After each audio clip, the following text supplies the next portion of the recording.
நாட்கள் புதிதாகும் என்னும் இந்த தேவனுடைய நிகழ்ச்சிக்கு உங்கள் அனைவரையும் கர்த்தராகிய இயேசு கிறிஸ்துவின் நாமத்தினாலே நாங்கள் வாழ்த்தி வரவேற்கிறோம். இயேசு நல்லவர், அவரை நம்புவோர் ஒருபோதும் கெட்டு போனதில்லை. இயேசு உங்களை வாழ வைக்கும்படி இந்த உலகத்துக்கு வந்த நல்ல தெய்வம். அவரை போல நல்லவர் ஒருவரும் இல்லை பூமியிலே. தேவன் நல்லவர். ஆகவே இன்றைய நாளில் அவரை விசுவாசியுங்கள். இன்றைய நாளில் நான் ஒரு வேத வசனத்தை வாசித்து உங்களுக்காய் பிரார்த்தனை செய்ய விரும்புகிறேன். நீங்களும் என்னோடு இணைந்திருந்து இந்த வசனத்தை கேட்டு பிரார்த்தனை செய்யுங்கள். அப்பொழுது உங்களுடைய வாழ்க்கை புதிதாக மாறும், உங்கள் நாட்கள் புதிதாகவும். விசுவாசியுங்கள். தேவன் எல்லாவற்றையும் செய்ய வல்லவராக இருக்கிறார். ஆமென். நீதிமொழிகள் 29 அதிகாரம் 25 வசனம். மனுஷருக்கு பயப்படும் பயம் கண்ணியை வரவிக்கும்.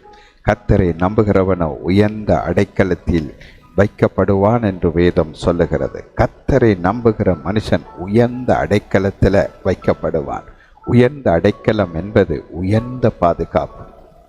உலகத்திலே கவனித்து பாருங்கள், பாதுகாப்பு அரண்களை வைக்கிறார்கள். இது உயர்ந்த பாதுகாப்பு அரண். இந்த இடத்துக்குள்ள யாராலும் தாக்குதல் நடத்த முடியாதபடியான ஒரு பாதுகாப்பு வலயமாய் பிரகடனப்படுத்துகிறார்கள். அந்த உயர்ந்த பாதுகாப்பு அரணுக்கு முன்னுக்கு பலவிதமான பாதுகாப்பு அரண்களை கட்டியிருப்பார்கள். ஆகவே உயர்ந்த பாதுகாப்பு அரணுக்குள்ள அந்த அதிகாரிகள் அல்லது ஜனாதிபதிகள் அல்லது பெரிய மினிஸ்டர்ஸ் அதுக்குள்ளே போய் வாழுவார்கள். அந்த அடைக்கலத்தில் இருப்பார்கள். அவர்களுக்கு எந்த பயமும் இருக்காது. யாரும் தாங்கள் இருக்கிற வீட்டையோ அந்த அலுவலகத்தையோ அந்த மாளிகையோ தாக்க முடியாது. ஏனென்றால் அது உயர்ந்த அடைக்கலத்தில் இருக்குது என்றே சொல்லுவார்கள். பாதுகாப்புக்குள்ளே இருக்கிறது என்று. அதை போலத்தான் கர்த்தரை நம்புகிறவன் உயர்ந்த அடைக்கத்தில் வைக்கப்படுவான். இதே மாதிரி ஈராக் தேசத்திலே ஒரு பெரிய பாதுகாப்பு எல்லை தீர்மானிக்கப்பட்டது. அதற்குள்ளே யாரும் தாக்க முடியாதபடி பலத்த பாதுகாப்பு ஒரு காலத்திலே போட்டார்கள். ஆனால் என்னவோ பிற எதிரிகள் அந்த பாதுகாப்பு அரணுக்குள்ளேயும் தாக்குதலை நடத்திவிட்டார்கள். மனுஷனுடைய உயர்ந்த பாதுகாப்பு அரணுக்குள்ளே யாரும் வர முடியாது என்ற போது ஏதோ ஒரு வழியில் அந்த பாதுகாப்பு அரணுக்குள்ளே எதிரிகள் வந்து விட்டார்கள். ஆனால் ஆண்டவருடைய பாதுகாப்பு அப்படிப்பட்டது கிடையாது. கர்த்தர் கொடுக்கிற பாதுகாப்பு உயர்ந்த அடைக்கலத்தில் வைப்பார் ஆண்டவர். உயர்ந்த அடைக்கலம், அந்த உயரத்தில் ஆண்டவர் வைக்கிற இடத்துல எட்டி தொட இந்த உலகத்தில் எந்த மனுஷனாலேயும் முடியாது, சாத்தானாலேயும் முடியாது, யாராலேயும் உங்களை பறித்து கொள்ள முடியாது. வேதம் சொல்லுகிறது, பிதாவுடைய கைகளில் இருக்கிறவர்களை யாராலும் பறிக்க முடியாது. இப்பிதா எனக்கு இவர்களை கொடுத்தார்.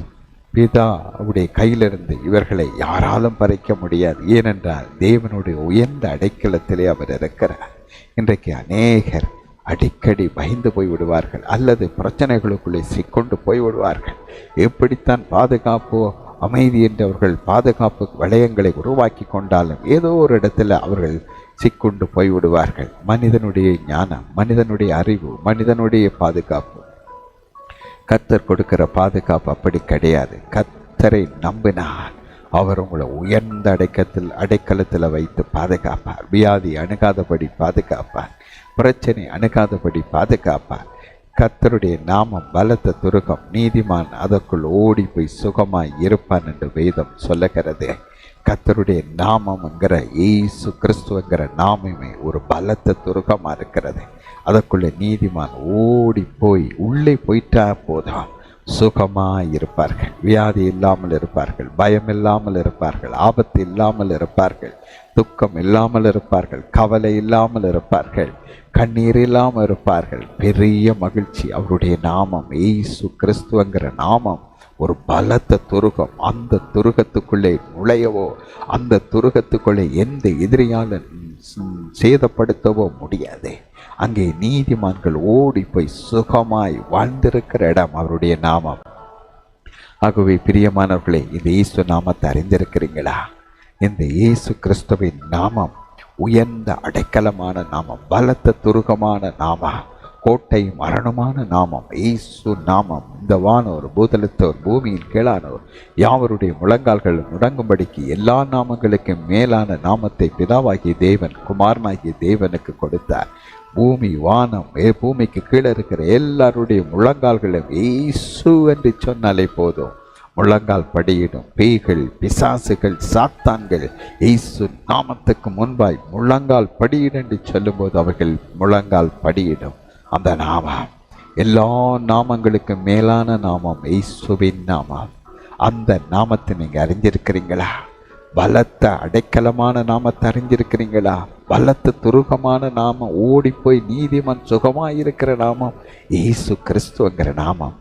அந்த நாமத்தை நீங்கள் அறிந்திருந்தால் அந்த நாமம் உங்களுக்கு உயர்ந்த அடைக்கலமாக இருக்கும். வாழ்க்கையில் பிரச்சனை வரும்போது, துன்பம் வரும்போது, கஷ்டம் வரும்போது, மரண படுக்கைகள், மரண பள்ளத்தாக்கள் வரும்போது, போராட்டங்கள், நெருக்கங்கள், எதிர்பாராத பிரச்சனைகள், துன்பங்கள் வரும்போது இயேசுங்கிற நாமத்தை நீ அறிந்திருந்தால் தானே அந்த நாமத்துக்குள்ள ஓடி வந்தா நீ கர்த்தருடைய நாமம், இயேசுவின் நாமம் பலத்த துருகம், நீதிமான் அதற்குள்ள ஓடி போய் சுகமாயிருப்பான். கர்த்தரை நம்புகிறவனோ உயர்ந்த அடைக்கலத்தில் வைக்கப்படுவான் என்று வேதம் சொல்லுகிறபடி தேவன் உங்களை உயர்ந்த அடைக்கலத்தில் வைத்து உங்களை பாதுகாப்பார். கடன்காரன் துரத்துக்கிறான இயேசு உயர்ந்த அடைக்கலத்தில் வைத்து உங்களை பாதுகாத்து உங்களுடைய கடன் பிரச்சனையிலிருந்து உங்களுக்கு ஒரு தீர்வை தருவார். வேற பொல்லாத மனிதர்கள் உங்களுக்கு தீங்கு செய்ய பின்தொடர்கிறார்களா? இயேசு தன்னுடைய நாமத்துக்குள்ள உங்களை மறைத்து வைத்து அந்த பொல்லாத மனிதருடைய கைக்கு உங்களை தப்புவிக்கிற நாமம் இயேசு நாமம். ஆகவே இந்த இயேசு கிறிஸ்து 2000 வருஷங்களுக்கு முதல் தேவன் மனிதனாய் இந்த பூமிக்கு வந்தார்.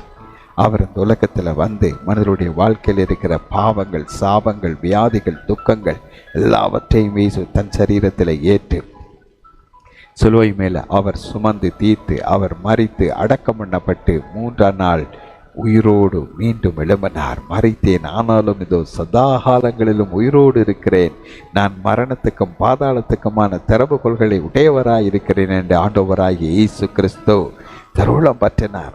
மரணத்தை அவர் ஜெயித்தார், பிசாசை அவர் ஜெயித்தார். அவர் சாப பாவ ரோகத்திலிருந்து மனிதனுக்கு விடுதலை கொடுக்க உயிரோடு எழும்பி இன்றும் உயிரோடு இருக்கிறார். ஆம் பிரியமானவர்களை, இயேசு உங்களை நேசிக்கிறார். இன்றைய நாளில் இயேசுவின் நாமத்தை நீங்கள் நம்புவீர்களானால் கர்த்தரை நம்புகிறவனை உயர்ந்த அடைக்கலத்தில் வைப்பான், உங்களை பாதுகாப்பாக வைத்திருப்பார். யாரும் உங்களுக்கு தீங்கு செய்ய முடியாதபடி, தீங்கு உங்களை அணுகாதபடி, வாதை, உங்களுடைய கொள்ளை நோய்கள் உங்களோட கூடும் வீட்டை அணுகாதபடி இயேசு உயர்ந்த அடைக்கலத்தில் வைத்து பாதுகாப்பார். ஒரு முறை ஒரு மனிதன் இருந்தார். அவர் இயேசுவை நன்கு அறிந்து இயேசுவுக்கு பணிவிடை செய்கிற மனிதன். இந்த மனிதன் ஒரு காலத்திலே ஒரு தேசத்துக்கு போயிருந்தார். அங்கே ஒரு குறிப்பிட்ட வியாதியினாலே மக்கள் திரளாக மரித்து போனார்கள். இந்த மனிதனும் அந்த மக்களோடு தான் இருந்தார். அவர்களுக்குள்ளே இருந்து அந்த கொள்ளை நோய் பரவி எல்லாரையும் கொண்டிருந்தது. இந்த தேவனுக்கு பணிவிடை செய்த மனிதனோடு அவருடைய உறவினர்கள் அந்நிய தேசத்தில் இருந்து அவர்களோடு தொடர்பு கொண்டார்கள். தொடர்பு கிடைக்கவில்லை. இவரை தேடி அவருடைய உறவினர்கள், நண்பர்கள் வந்தார்கள். வந்து பார்த்தால் அங்கிருந்தவர்கள் மரித்து கொண்டிருக்கிறார்கள். இவர் அவர்களுக்கு உதவி செய்கிறார். ஆனால் இவருக்கு அந்த கிருமிகள் தொற்றி இவரையும் கொன்றுவிடுமே என்று இவரை அவர்கள் மருத்துவ பரிசோதனை செய்தார்கள். போனவர்களிலே மருத்துவர்கள் இருந்தார்கள். இவருக்குள்ளே எந்த கிருமியும் இவருக்கு தொற்றவில்லை. ஏன் இப்படி என்று சொல்லி அவரிடம் விசாரித்தார்கள். அப்பொழுது அவர் சொன்னார், இயேசு கிறிஸ்துவின் உயர்ந்த அடைக்கலத்தில் இருக்கிறேன், இயேசுவின் இரத்தத்தினால் மறைக்கப்பட்டிருக்கிறேன், எந்த வியாதியும் அணுகாது, எந்த கொள்ளை நோயும் அணுகாது, என்ன ஒன்றுமே தொட முடியாது. இயேசுவின் இரத்தத்தினால கழுவப்பட்டவன், இயேசுவின் இரத்தத்துக்குள்ள நான் மறைந்திருக்கிறேன், இயேசு எனக்குள்ளே இருக்கிறார். ஆம் பிரியமானவர்கள், இந்த கடைசி காலத்தில் வாழுகிற நீங்க இந்த இயேசுவோடு கூட இருங்க. அந்த நாமம்ங்கிற பலத்த துருகத்துக்குள்ள இருங்க. எந்த பொல்லாப்பும் உங்களுக்கு அணுகாது, எந்த தீங்கும் உங்களுக்கு அணுகாது. உயர்ந்த அடைக்கலத்தில் வைத்து உங்களோட பிள்ளைகளை, குடும்பத்தை கத்த கண்ணின் மணியை போல காப்பார். ஆமென். நீங்கள் இந்த இயேசு உங்களுக்கு வேண்டுமானால், நீங்கள் விரும்பினால் என்னோடு சேர்ந்து இந்த பிரார்த்தனையை செய்யுங்கள். மகா பரிசுத்தமும் நீதியும் உள்ள பிதாவை, உம்முடைய குமாரன் இயேசுவின் நாமத்தில் ஜெபிக்கிறோம், உம்மிடத்தில் வருகிறோம். இயேசுவே, என் உள்ளத்துக்குள்ளே நீர் வாரும். நான் ஒரு பாவி, என் பாவங்களை மன்னியும், உம்முடைய இரத்தத்தினால் என்னை கழுவும். ஆண்டவரே, என்னை நீதிமானாக்கும். ஆண்டவரே, எனக்கு நித்திய ஜீவனை தாரும். இயேசுவே, என்னுடைய வாழ்க்கையிலே ஆண்டவரே அடைக்கலம் இல்லாமல் நான் தவிக்கிறேன். என்னை சேர்த்து கொள்வார் இல்லாமல் தவிக்கிறேன். ஆண்டவரே, உயர்ந்த அடைக்கலத்தில் வை. உம்முடைய நாமம் பலத்த துருகம், அதற்குள்ள நான் ஓடி போய் சுகமாய் இருக்கும்படி எனக்கு இரக்கம் பாராட்டுங்க. ஆண்டவரே, எல்லா பொல்லாப்புக்கு நீங்களாக்கி என்னை ரட்சியுங்க. இயேசுவின் நாமத்தில் ஜெபிக்கிறோம் பிதாவே, ஆமேன் என்று சொல்லுங்க. இயேசு உங்களுடைய ஜெபத்தை கேட்டிருக்கிறார்.